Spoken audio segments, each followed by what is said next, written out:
Kaya medyo malayo na talaga ako sa kanila.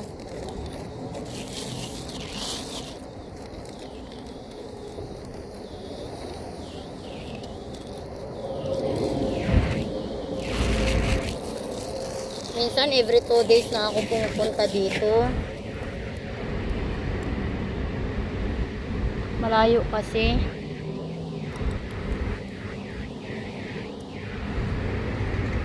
Malapit dito po sila nakatambay. Ayan po, sa may inaayos na ano. Gutom na gutom kayo ah. Ang lalaki nyo na.